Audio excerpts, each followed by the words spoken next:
Chapter 9. The Whole World on Fire. She spoke to him, and he understood her. What the girl said was, "Ulysses, come here, Ulysses." And without thinking, he moved toward her. "It's okay," she said. And he believed her. It was astonishing. Everything was astonishing. The sun setting was illuminating each blade of grass. It was reflecting off the girl's glasses, making a halo of light around the girl's head, setting the whole world on fire. The squirrel thought, when did things become so beautiful?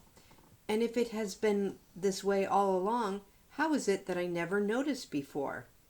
"Listen to me," the girl said. "My name is Flora.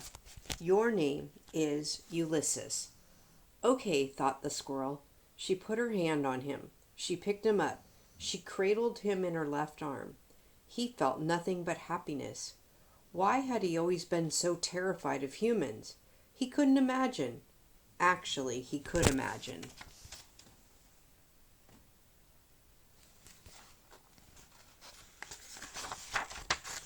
There had been that time with the boy and the BB gun. There had truthfully been a lot of incidences with humans, some involving BB guns, some not, and all of them had been violent, terrifying, and soul-destroying. But this was a new life, and he was a changed squirrel. He felt spectacular, strong, smart, capable, and also hungry. He was very, very hungry. Chapter 10. Squirrel Smuggling. Flora's mother was in the kitchen. She was typing. She wrote on an old typewriter, and when she pounded the keys, the kitchen table shook, and the plates on the shelves rattled, and the silverware in the drawers cried out in a metallic kind of alarm. Flora had decided that this was part of the reason her parents had divorced. Not the noise of the writing, but the writing itself, specifically the writing of romance. Flora's father had said, "I think your mother is so in love with her books about love that she doesn't love me anymore." And her mother had said, "Ha, your father is so far off in left field that he wouldn't recognize love if it stood up in his soup and sang."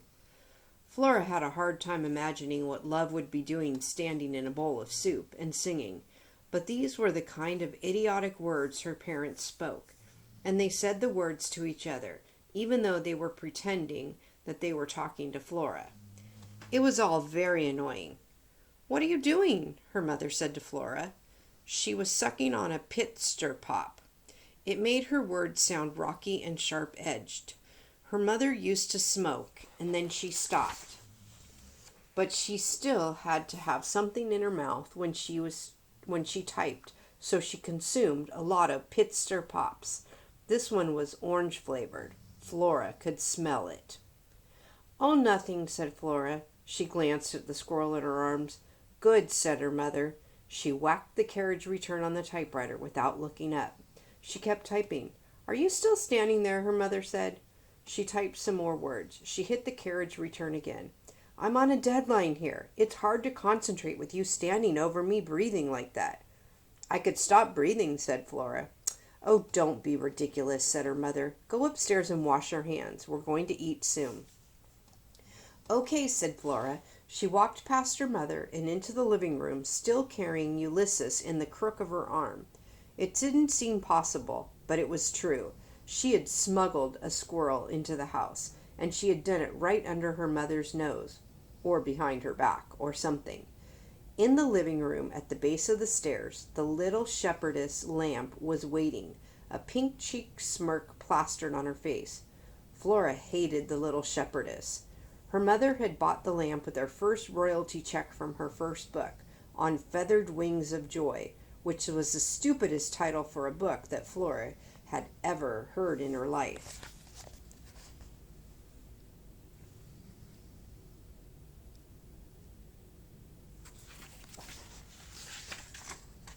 Her mother had sent away to London for the lamp.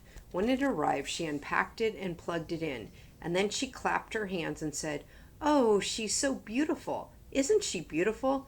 I love her with all my heart." Flora's mother never called Flora beautiful. She never said that she loved her with all her heart. Luckily, Flora was a cynic and didn't care whether her mother loved her or not. I think that I will call her Mary Ann, her mother had said. Mary Ann? Said Flora. You're going to name a lamp? Mary Ann Shepherdess to the Lost, said her mother. Who's lost exactly? Said Flora. But her mother hadn't bothered to answer that question. This, Flora said to the squirrel, is a little shepherdess. Her name is Mary Ann. Unfortunately, she lives here too. The squirrel considered Mary Ann. Flora narrowed her eyes and stared at the lamp. She knew that it was ridiculous, but sometimes she felt as if Mary Ann knew something that she didn't know, that the little shepherdess was keeping some dark and terrible secret. You stupid lamp, said Flora. Mind your own business. Mind your sheep. Actually, there was just one sheep, a tiny lamb curled up at Mary Ann's pink slippered feet. Flora always wanted to say to the little shepherdess, if you're such a great shepherdess, where are the rest of your sheep, huh? We can just ignore her, said Flora to Ulysses.